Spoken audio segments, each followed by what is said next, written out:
Welcome, viewers. You are about to hear a captivating tale filled with mystery and deception, written and narrated by me, Vincent Gray, exclusively for the Detective Chronicles channel.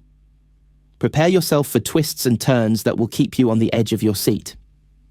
Don't forget to subscribe, so you never miss a story that will challenge your mind and intrigue your senses. Vincent Gray, Sherlock Holmes, The Puzzle of the Sapphire Specter.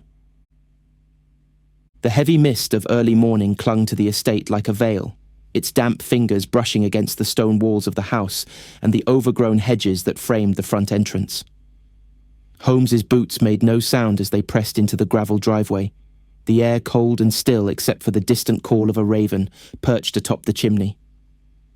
The grand house loomed ahead, its windows dark and silent, like eyes that had seen too much and chose not to look back. Sherlock Holmes stood at the gates for a moment, his sharp eyes scanning the architecture. The house, though impressive, bore the weight of age. The ivy crawled over its stone exterior, as though trying to reclaim what had once been pristine. The mystery at hand was one he had been reluctant to take up at first.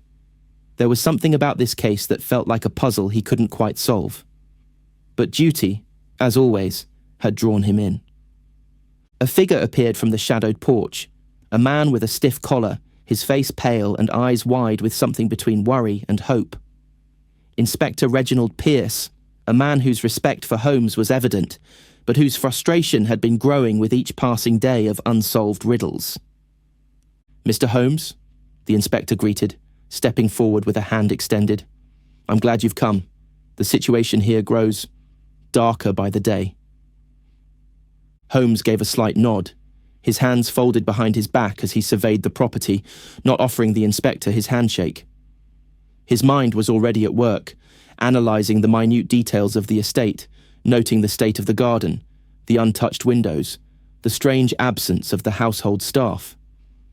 Something was amiss, and it was far more than the mere disappearance of a gemstone. "Lead the way," Holmes said, his voice low but steady, carrying none of the casual warmth one might expect from a mere visitor. Pierce hesitated, but then turned toward the large double doors that opened into the grand foyer. "This way, please. I'll explain as we go."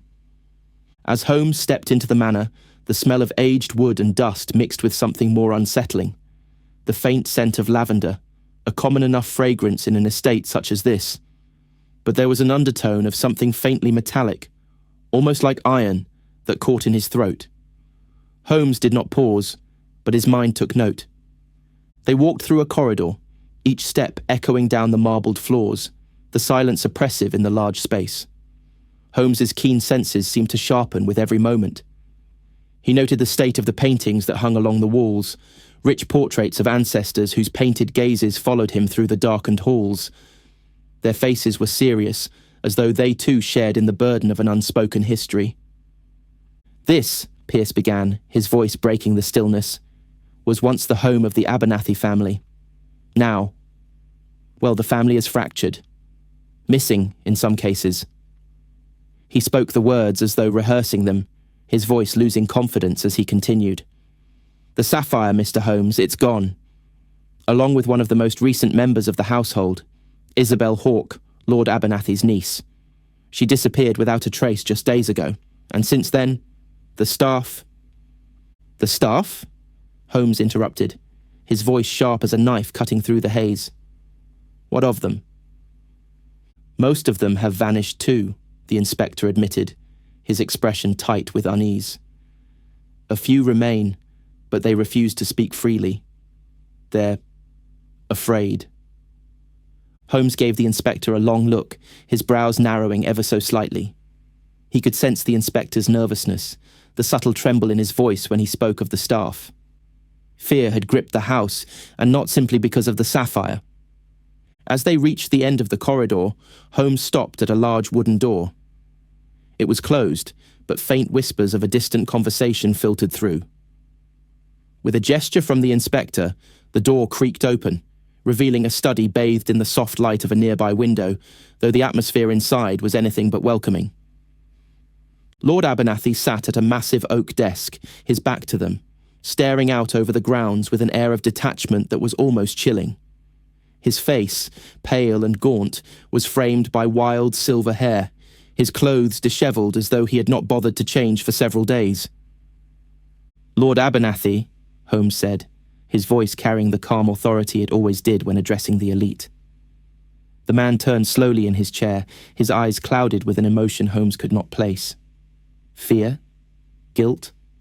Or perhaps something else entirely? "Mr. Holmes?" the man responded, his voice weak but steady. "I assume you've heard of the disappearance. I don't know how you work, but I hope you can find some answers, for all our sakes." Holmes stepped into the room, his sharp eyes already scanning the space. Notes scattered haphazardly across the desk, a half-empty glass of brandy left to evaporate by the side. Everything about Lord Abernathy's demeanour suggested an attempt to maintain control, but his hands trembled ever so slightly as they rested on the table. The silence hung between them for a moment. Holmes did not immediately address the sapphire, though it was clear that this was the central issue that had brought him here. Instead, he began his customary pattern of observation, studying the room, the man, and the room's subtle details. He had yet to see the sapphire, but he could feel its weight, its influence on everyone in the room. "I trust," Holmes began slowly, "that we will have access to all pertinent information regarding Miss Hawke's disappearance." Abernathy hesitated, then nodded, his eyes narrowing slightly as if wary of what Holmes might deduce. The tension in the room was palpable, but Holmes was unfazed, already turning over in his mind the unsettling fragments of the puzzle. "Of course, Mr. Holmes, I hope you can find what has happened to Isabel." Lord Abernathy's voice faltered for a brief moment, a crack in his otherwise composed demeanour. Holmes, ever observant, noted the change. Fear, yes, but not simply for the girl. There was something deeper. "We shall begin with the sapphire," Holmes said, his voice calm yet carrying a weight that neither Lord Abernathy nor the inspector could ignore. As the words left Holmes's lips, the air seemed to grow thicker, and the mystery, the one that had been simmering beneath the surface of this grand estate, began to surface in full force. The sound of footsteps echoed softly through the halls as Holmes followed Inspector Pearce and Lord Abernathy toward a sitting room. The walls, lined with dark wood panelling, held portraits of the Abernathy lineage, their painted faces staring down with an air of timeless authority. The furniture was heavy, upholstered in plush velvet that matched the sombre mood of the house. The thick curtains, drawn tightly against the daylight, created a dim atmosphere, as though the very air was thick with secrets. Holmes's senses sharpened with every step. There was something profoundly unsettling about the manor, the stagnant air, the silence that enveloped the place, as if the walls themselves were holding their breath. And then, there was the faint scent of lavender that seemed to trail in the wake of the staff, mixed with something acrid, like burnt paper. Miss Ethel turned as they entered, her eyes immediately sizing up Holmes with a critical glance. There was no warmth in her expression, only a cool reserve that was as unsettling as the rest of the house. "Mr. Holmes," she said, her voice quiet but firm, her tone betraying no emotion.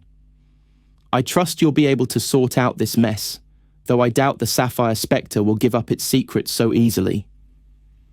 Holmes gave a slight nod, his eyes studying her intently. Miss Ethel was the housekeeper, but there was something in the way she spoke, a sharpness to her words that suggested she knew more than she was letting on. She had an air of authority, despite her position, and Holmes wondered if it was a result of years spent managing the estate or something deeper, something hidden beneath her composed exterior. "I trust you've been taking care of things in the absence of the staff?" Holmes asked, his voice polite but probing. Miss Ethel's lips tightened briefly before she responded. "As best as one can," she said curtly. "The staff is unreliable. A few of them have left since the last disappearance, but I've done what I can to maintain order." There was something odd in her tone, a hint of frustration that didn't quite match her cool demeanour. Holmes noted it, but did not comment further. Instead, he turned his attention to Lord Abernathy, who had been standing silently, watching the exchange with a distant gaze. His expression was troubled, the weight of his family's downfall apparent in the lines of his face. "I trust you can enlighten me further on the circumstances surrounding your niece's disappearance," Holmes said, his voice smooth but carrying an unspoken challenge. Lord Abernathy shifted uneasily. "Isabel had been troubled of late," he said slowly, as though searching for the right words. "She became obsessed with the sapphire. I tried to dissuade her, but there was something about it that captivated her.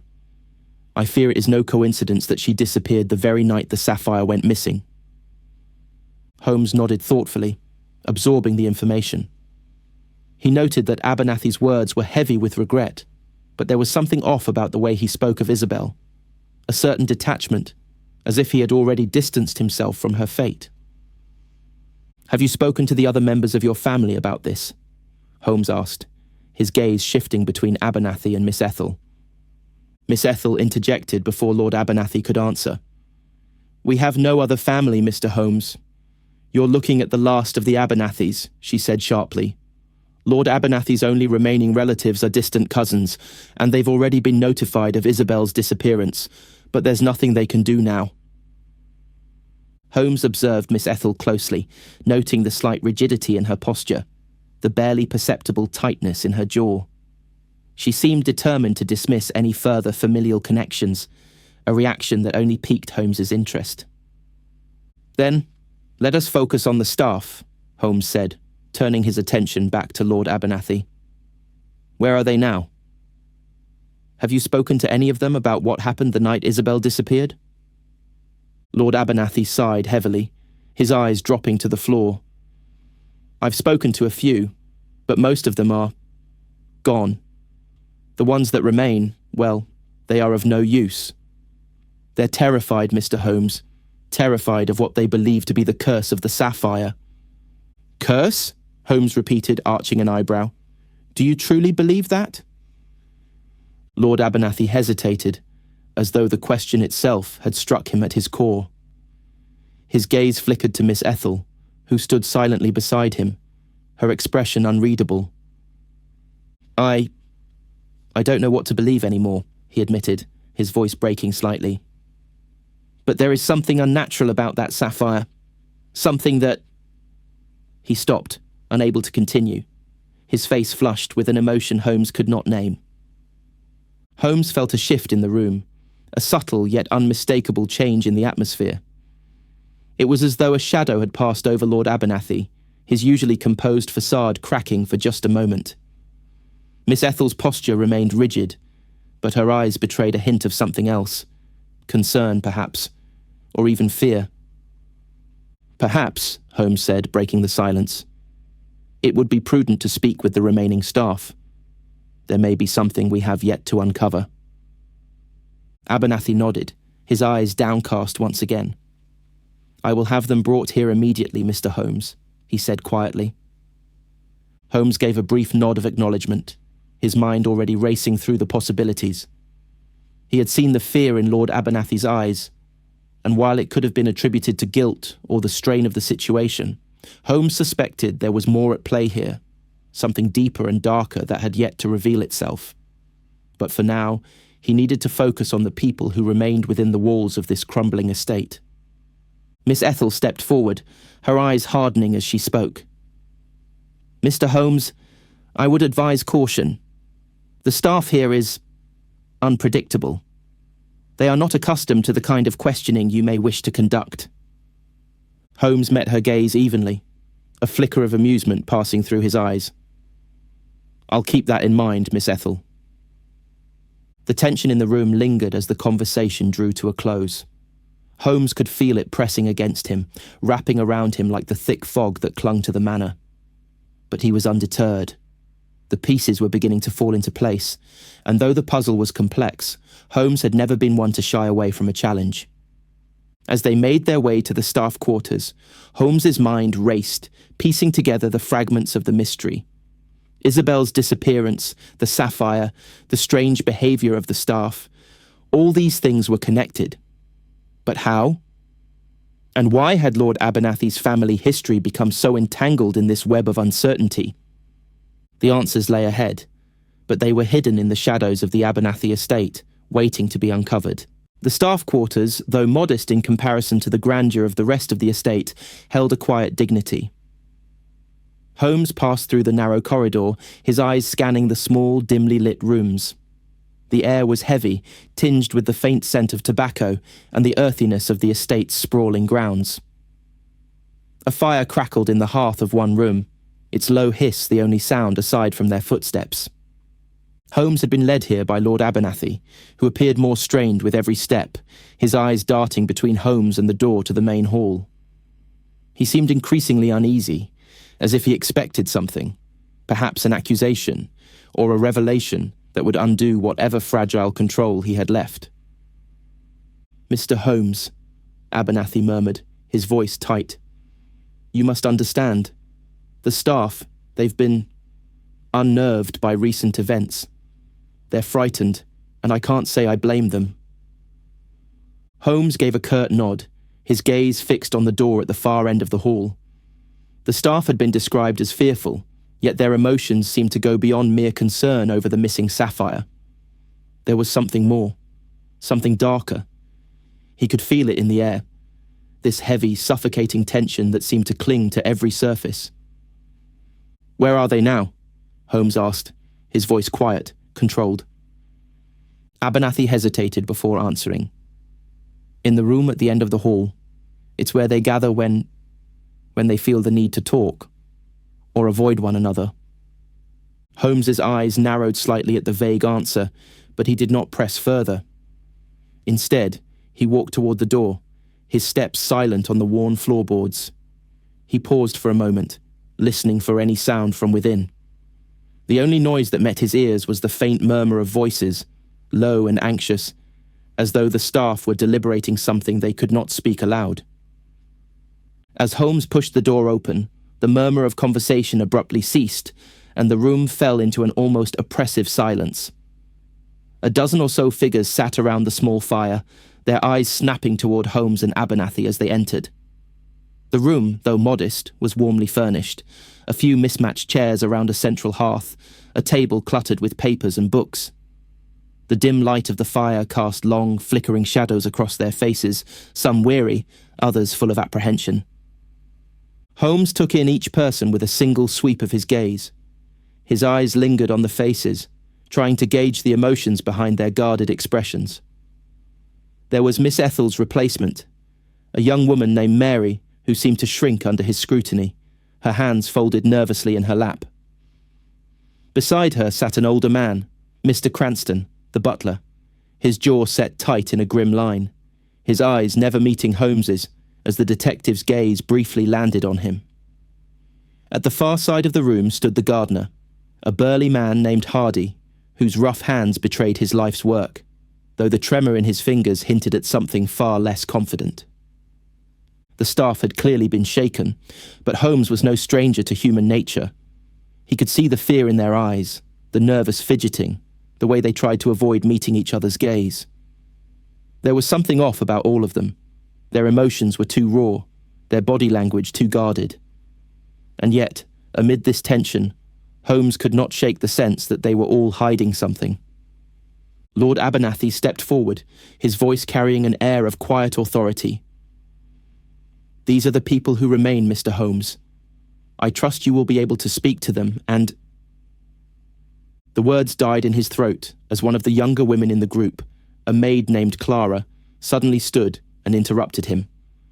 Her face was pale, and her hands shook as she clutched the edge of her apron. "You should not be here," she said, her voice trembling with fear. "None of us are safe. None of us are safe from the curse." Holmes turned his gaze toward her, his brow furrowing as he observed the way she clung to the apron, as if it were her only anchor. Her eyes darted to the others, as though seeking reassurance, but the room remained silent. They were all afraid, but Clara seemed to be the only one who was openly willing to voice it.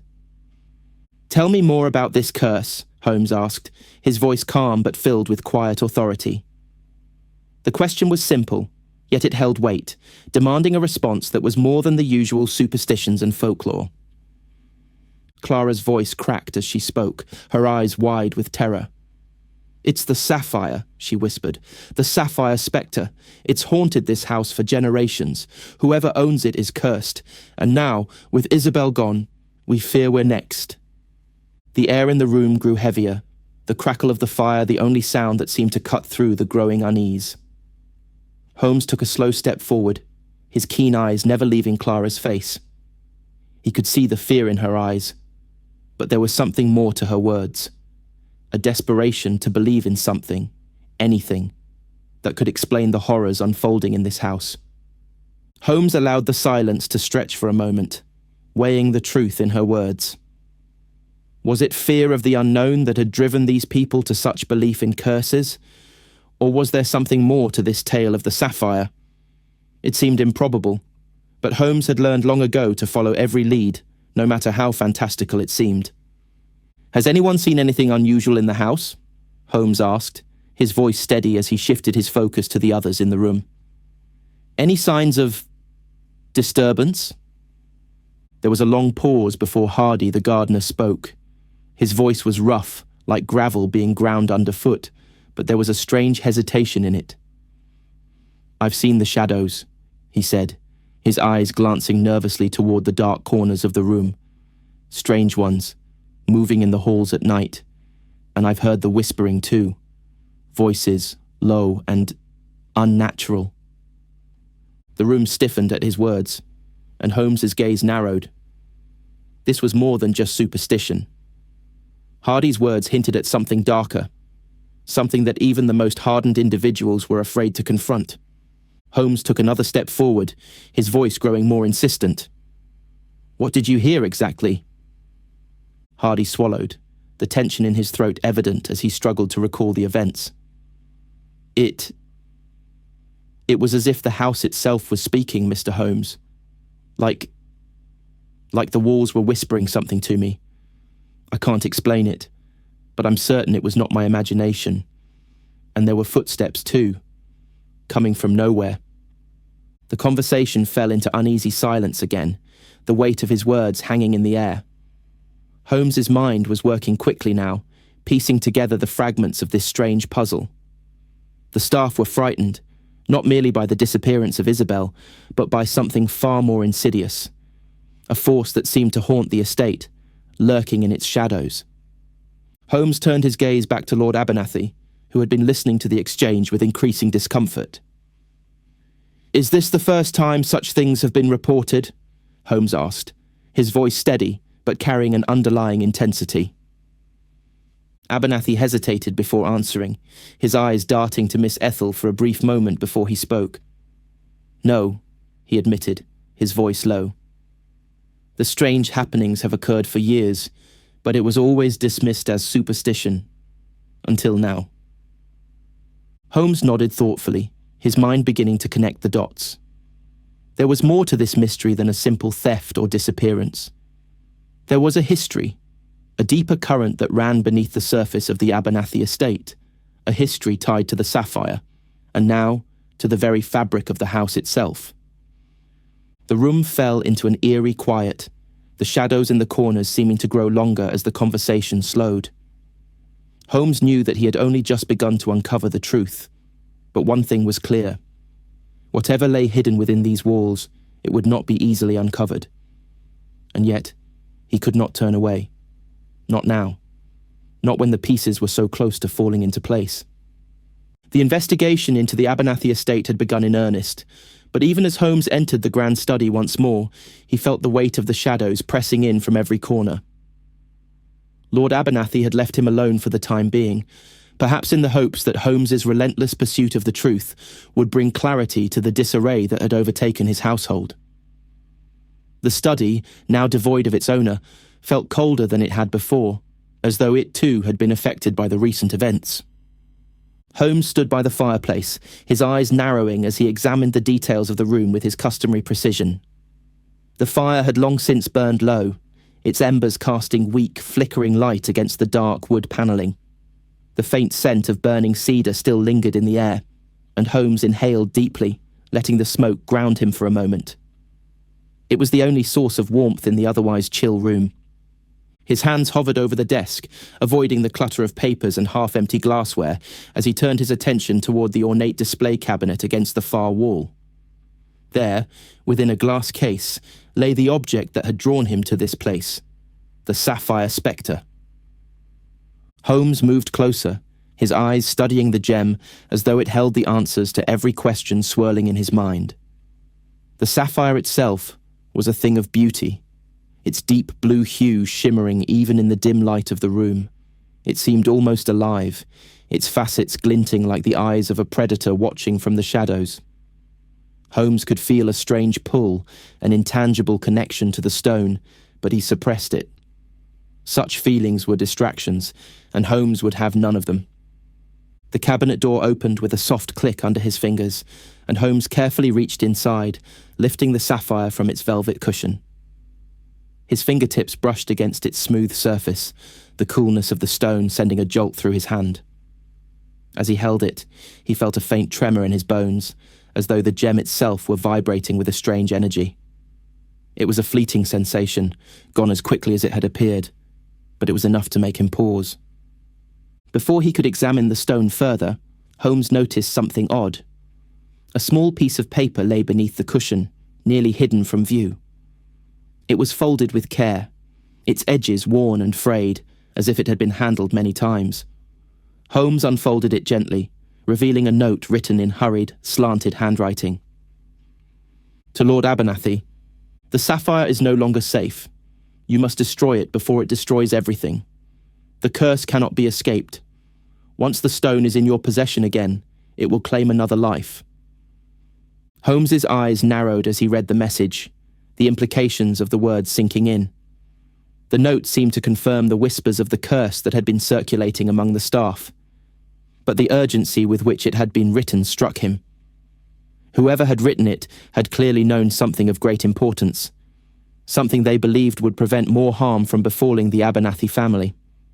But who had left the note, and why had it been hidden here beneath the sapphire itself? Holmes turned the paper over, searching for any other clue that might indicate its source.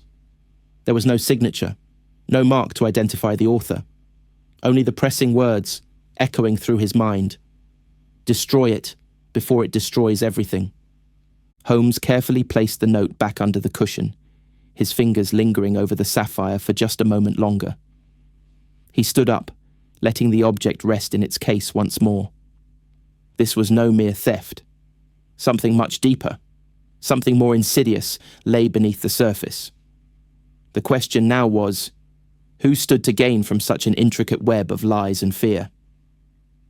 As he turned to leave the study, his mind already whirling with possibilities, Holmes's keen hearing caught a faint sound. Footsteps, shuffling quietly outside the door. He moved swiftly to the window, sliding the curtains just enough to peer outside.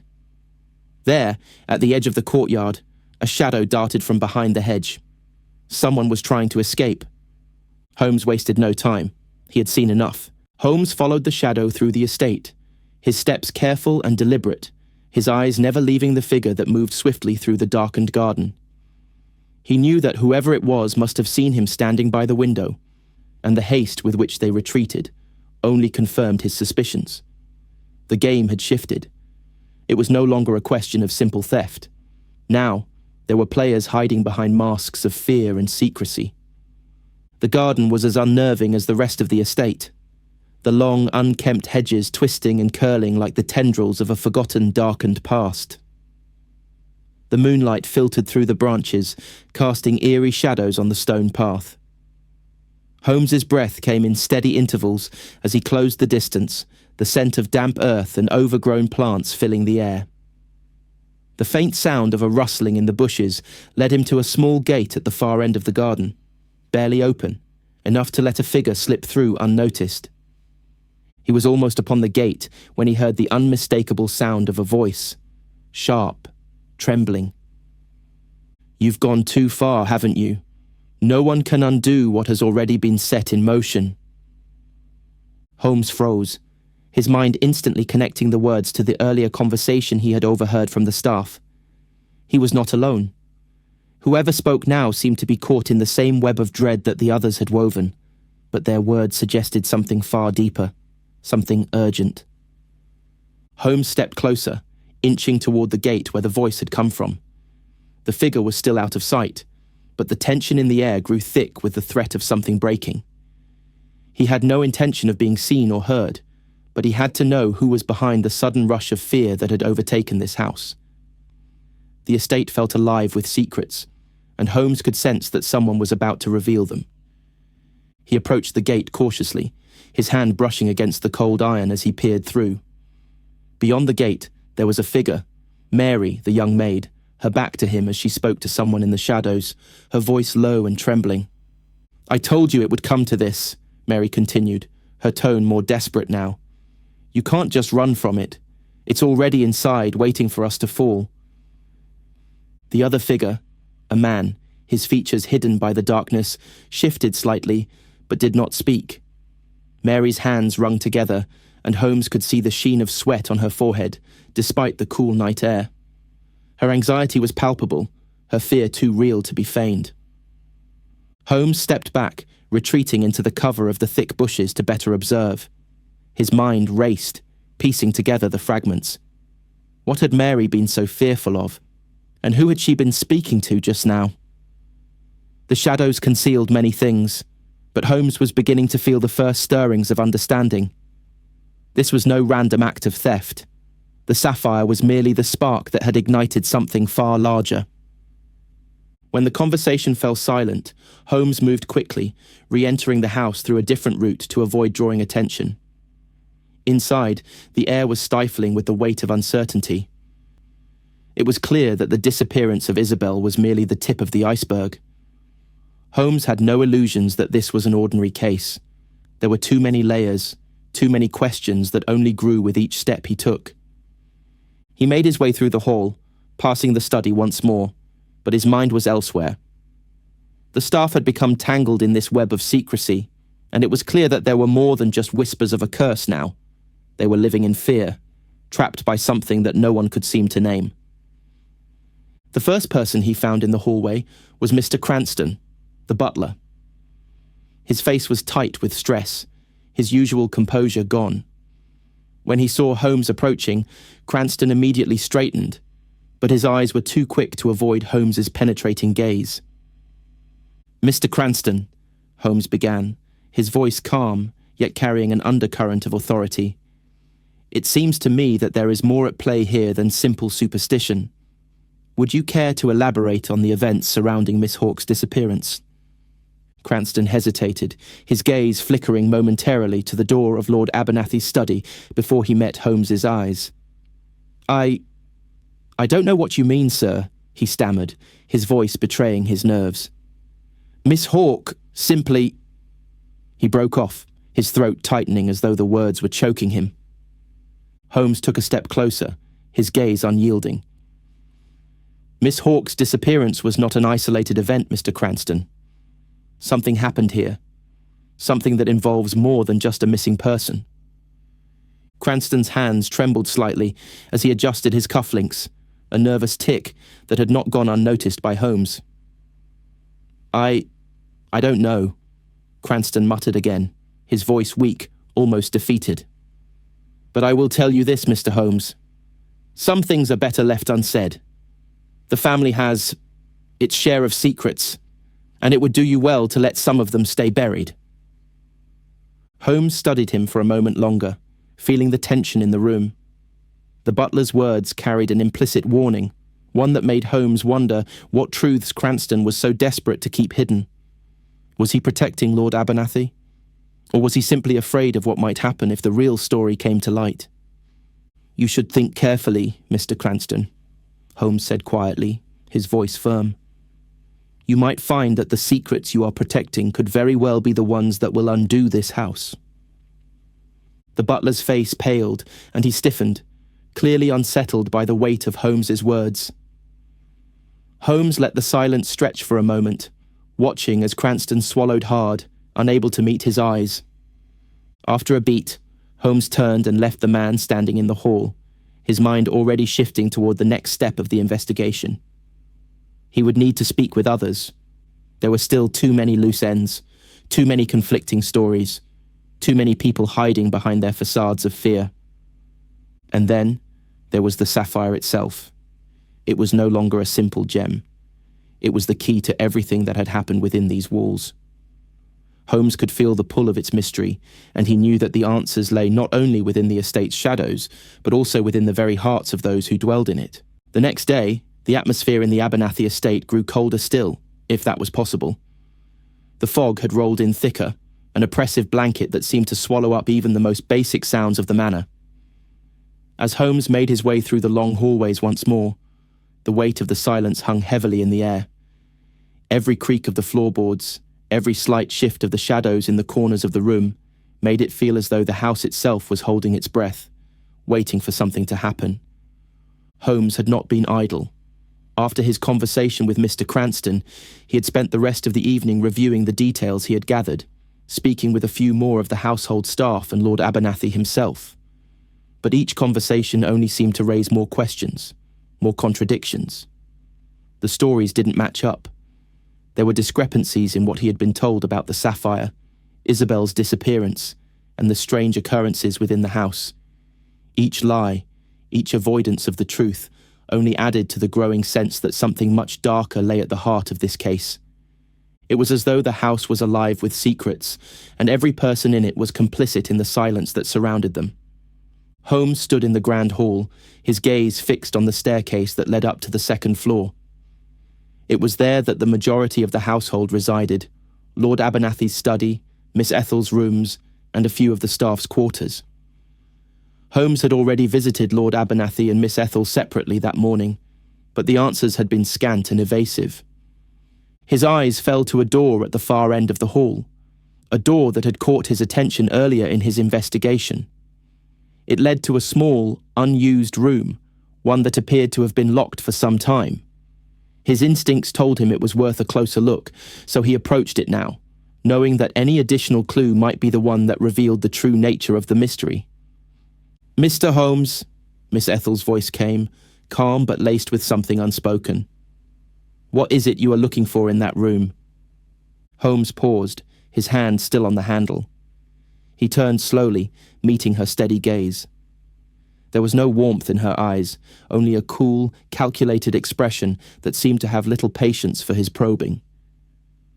"I believe there may be something of interest in there," Holmes said, his voice even but laced with a quiet challenge. "The house has many layers, Miss Ethel. Some are seen, others hidden.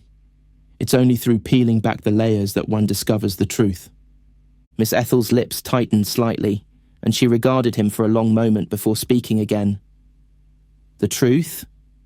she repeated softly, almost to herself. Then, louder, her voice hardening. "You should be careful, Mr. Holmes. Some truths are better left untouched." Holmes didn't flinch at her words. He was used to threats, even veiled ones. Instead, he studied her, his mind working quickly, dissecting every detail of her demeanor. There was something in her tone, something more than just the typical housekeeper's coldness. Her warning felt genuine, though whether it was out of fear or guilt, he could not yet determine. "What are you hiding, Miss Ethel?" Holmes asked quietly, his gaze unyielding. The question hung in the air between them, but Miss Ethel did not answer immediately. Instead, she took a step closer, her eyes narrowing as she studied him. "I'm not hiding anything, Mr. Holmes," she replied finally. Her voice calm, but the faintest tremor of something beneath the surface betrayed her composure. "But there are things you would do well to leave alone. This family's affairs are its own." Holmes was about to press further when he noticed the slightest shift in her expression, a flicker of something. It was gone before he could place it, but it was enough. Miss Ethel's tight control was slipping, revealing a fracture in her seemingly unshakable exterior. Before he could speak again, a loud noise echoed through the hall. A soft, muffled crash, followed by the hurried footsteps of someone rushing toward him. Holmes turned swiftly, his mind already working to place the source of the disturbance. "Mr. Holmes!" The voice came from behind him, a panicked cry that made his pulse quicken. It was Mary, the young maid he had seen earlier in the garden. Her face was pale, her breath ragged, and her hands trembled as she approached him. "Something's happened. Miss Ethel. She's gone." Holmes blinked, the suddenness of the news catching him off guard. Miss Ethel had been here just moments before, and now she was gone? It didn't make sense. Holmes studied Mary, trying to read the truth in her frantic eyes, but all he could see was fear, a deep, primal fear that seemed to emanate from her very being. "Where did she go?" Holmes asked sharply, his mind already racing with the possibilities. "What happened?" I don't know," Mary stammered, wringing her hands. "She was in her room, but when I went to check on her, she was gone. There's no sign of her, but there was something strange. A sound. Like whispering, Mr. Holmes.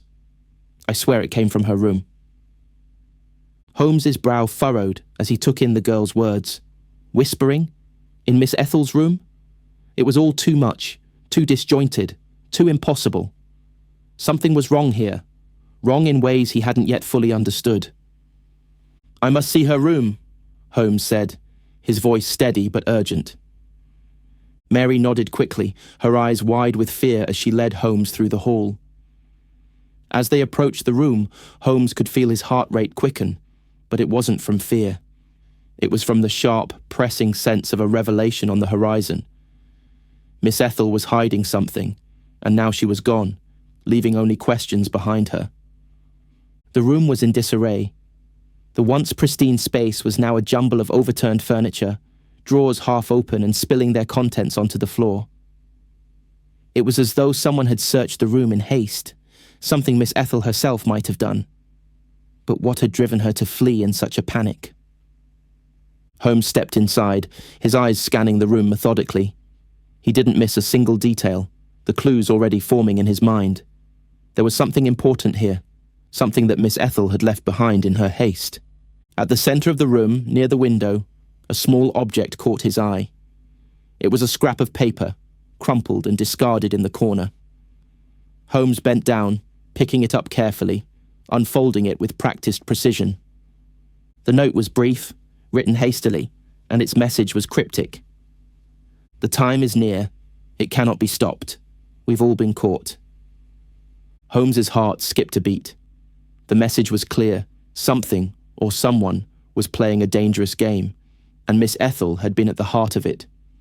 She was more involved than he had originally believed, and now she was gone, leaving him with more questions than ever. The weight of the last few hours hung heavy in the air as Holmes stood at the window of Miss Ethel's now disordered room, staring out at the fog that still clung to the estate. His mind was a storm of thoughts, each fragment of the puzzle clicking into place, but each fragment also leading to more questions. The words on the note he had found in the housekeeper's room had been like a spark igniting a deeper understanding of the case. "The time is near. It cannot be stopped. We've all been caught." Who had written that? And why had Miss Ethel left it behind? It was clear that she had been involved far deeper in the events surrounding Isabel's disappearance than she had let on. But what had made her flee? And what was it she had meant by, "the time is near"? Holmes had been piecing together the facts for hours now, and the more he reviewed the details, the more certain he became of the theory forming in his mind. There was something orchestrated, something deliberate behind this madness, but the key to unlocking it lay in the Sapphire Specter, and the curse that had been whispered through the halls of Abernathy's estate. He turned away from the window, walking slowly back into the middle of the room, where Mary stood, still wringing her hands in anxiety. The young maid had become more of a fixture in this investigation than she likely realized. Her fear, while genuine, had led Holmes down the path of deeper suspicion. And yet, there was something about her nervous demeanour, something that did not sit right with him. "Mary," Holmes said, his voice soft yet firm, drawing the girl's attention. "You've told me of Miss Ethel's disappearance, but I need to know more. What did you hear before she left? You mentioned whispers. What were they?" Mary swallowed, her gaze flicking nervously to the doorway before answering. I "I don't know exactly, Mr. Holmes. It was a strange sound, like voices in the wind. But it wasn't the wind. It was too clear, too close. I thought at first it was her talking to someone in the hall. But when I looked, no one was there." Holmes stood still for a moment, his thoughts moving quickly. This was another strange thread, another puzzle piece that fit with the rest. The house had become a place of whispers, some spoken, some imagined. And Miss Ethel had been at the centre of it, just as she had been at the centre of the mystery surrounding Isabel. "Did you see anyone leave her room before you did?" Holmes asked, his voice unwavering. Mary hesitated, looking as though she wanted to say more but was uncertain. "No, sir, but there was a shadow, just as I was leaving the hallway. A figure moving away quickly. I didn't see their face, but I'm sure they were leaving." Holmes nodded slowly, considering her words. The pattern was forming now. The strange occurrences, the disappearances, the shadows. There was something more to these shadows, something more insidious than just superstitions. Holmes was beginning to piece together a more coherent story, a dangerous, carefully orchestrated plot that had been set in motion long before Isabel's disappearance. He turned his attention back to the cluttered room. Miss Ethel's hasty flight was a sign that whatever had been planned was coming to fruition. But what could that be? And what role did the sapphire play in it all? Was it truly cursed, as the staff believed, or was there something far more sinister at work? A memory tugged at the edge of his mind. Something small, something that had seemed insignificant at first, but now, in the context of everything else, appeared to hold more weight. The engraving on the back of the sapphire's case. Holmes had barely had time to examine it fully, but now he wondered if that was the key to everything. Could the engraving have been a message, a warning perhaps? His gaze drifted back to the disarray on the floor.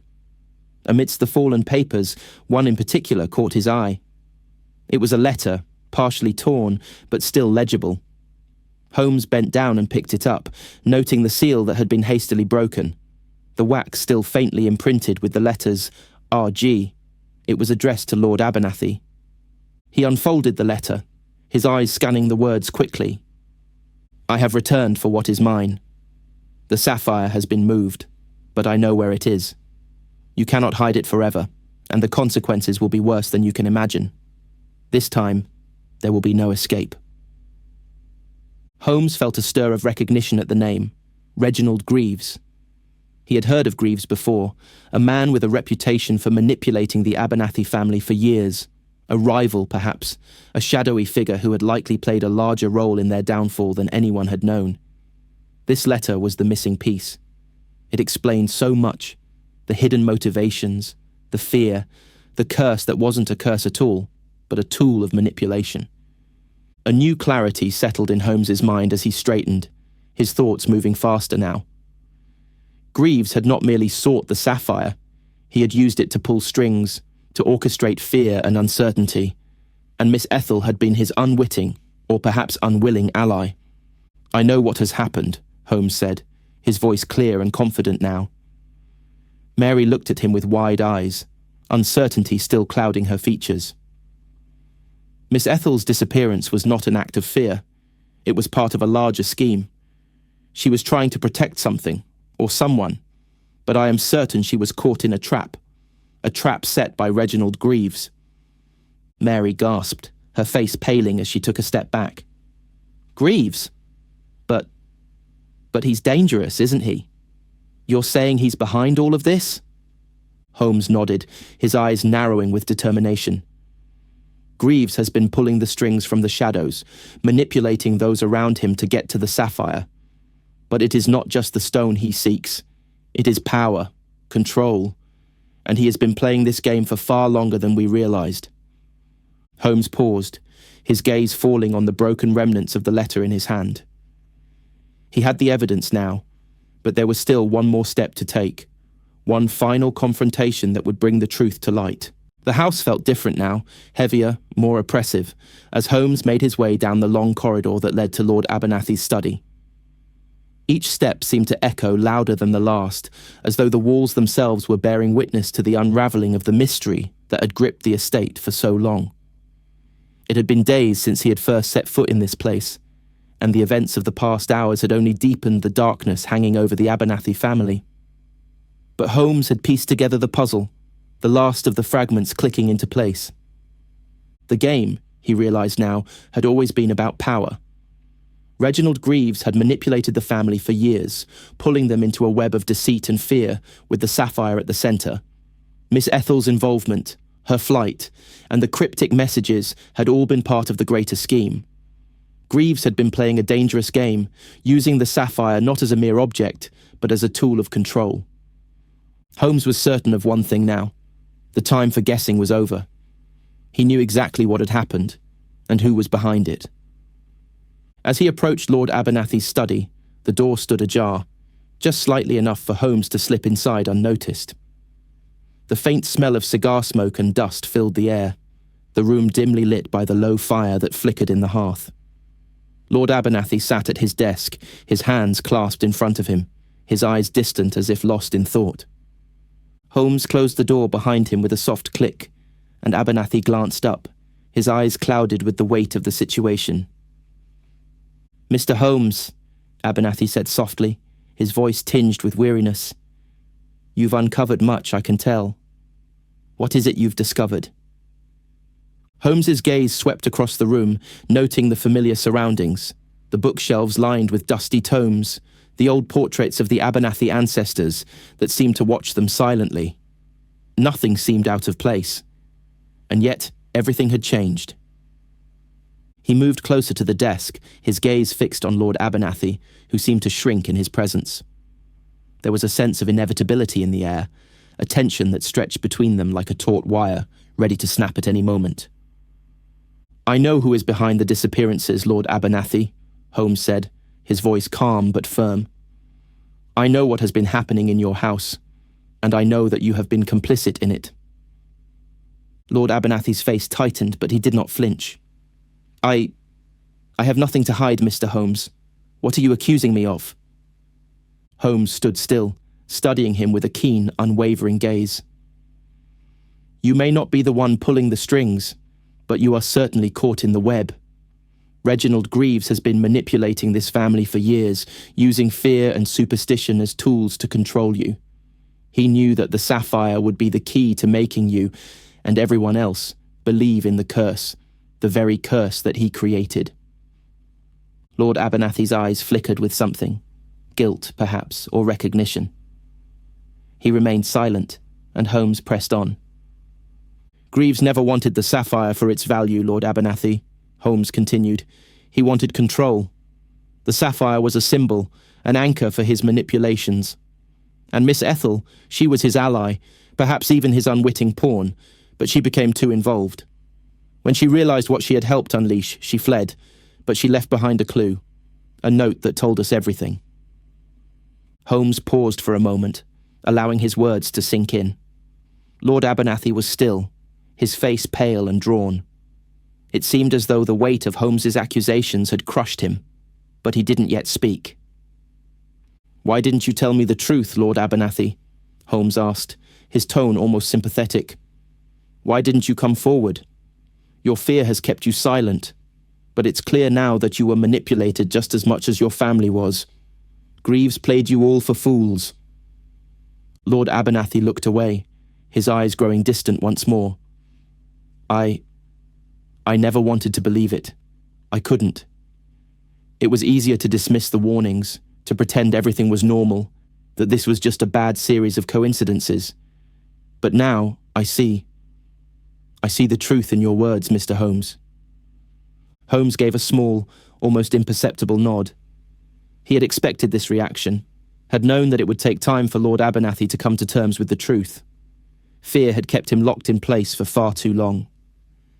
Just then, the sound of a door opening broke the tense silence. A figure entered the study, tall, shadowed, and unmistakable. Reginald Greaves. Holmes's eyes flashed with recognition, his mind already racing through the details of the man's appearance. Greaves was exactly as Holmes had imagined, tall, with a sharp, angular face that carried the weight of years spent in manipulation. His eyes were cold, calculating, and there was something almost sinister in the way he stepped into the room with such confidence, as though he knew the outcome of this confrontation before it had even begun. "I see you've come to your conclusions, Mr. Holmes," Greaves said, his voice smooth, almost amused. "But I must admit, I didn't think you'd get this far. It seems you've pieced everything together quite well. But the question is, what are you going to do with it?" Holmes turned toward him, his gaze sharp. "I'm not here for idle conversation, Greaves. I know what you've done, and I know why you've done it. The sapphire was never a mere stone. It was a tool, a weapon to manipulate the Abernathy family, to make them believe in a curse that didn't exist.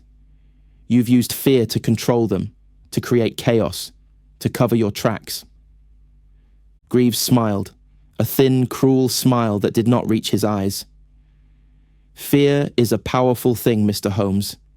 It makes people do things they never thought they would. And it works. It always works." Holmes stepped forward, his eyes narrowing with intensity. "Not anymore. Your game is over, Greaves.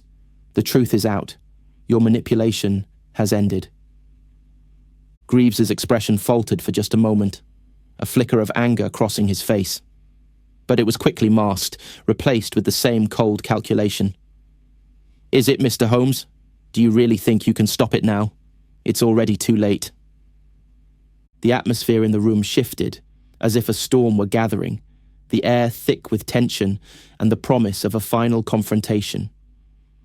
Holmes knew, as did Greaves, that the next moments would determine the fate of the Abernathy family, and the fate of the sapphire itself. The fire crackled softly in the hearth, the low glow casting flickering shadows on the walls of Lord Abernathy's study. The storm outside had subsided, but the tension in the room felt as though it had settled into the very bones of the estate. Reginald Greaves stood before Holmes and Lord Abernathy, his face an impassive mask, but his eyes, sharp and calculating, betrayed the simmering rage beneath the surface. His fingers twitched slightly, as though he longed to do something, anything, to regain control of the situation. Holmes was unflinching. He stood tall, his back straight, his gaze fixed on Greaves with quiet determination. The game was over. The pieces had fallen into place, and there was no turning back now. "Do you think it's over?" Greaves finally sneered, his voice tight with restrained fury. "That you've won, Mr. Holmes? You haven't stopped anything. The sapphire is still mine, and it will remain with me, as it always has." Holmes gave a slight shake of his head, his voice steady, unyielding. "No, Greaves. The sapphire was never yours to begin with. It was a tool, a means to an end. You thought you could control this family, manipulate them through fear. But fear isn't as powerful as you think. The truth has a way of coming to light." Greaves stepped closer, his eyes flashing dangerously. "You think your little investigation has undone everything I've built? You're naive. There are always consequences. You may have exposed my plans, but that doesn't change what's already been done." Holmes's gaze didn't waver as he addressed Greaves, but there was a quiet confidence in his voice. "The only consequence, Greaves, is that you're finally being held accountable. You manipulated the Abernathy family, but now the truth is known. The fear, the false curse, it all ends today. It's over." Lord Abernathy, who had remained silent throughout their exchange, now stirred from his seat. His eyes were hollow, his face weary with the weight of guilt and regret. His hand trembled as he reached for the letter from Greaves, the one that had once been a symbol of power and threat. He stared at it for a moment, then looked up at Greaves with a mixture of disgust and sorrow.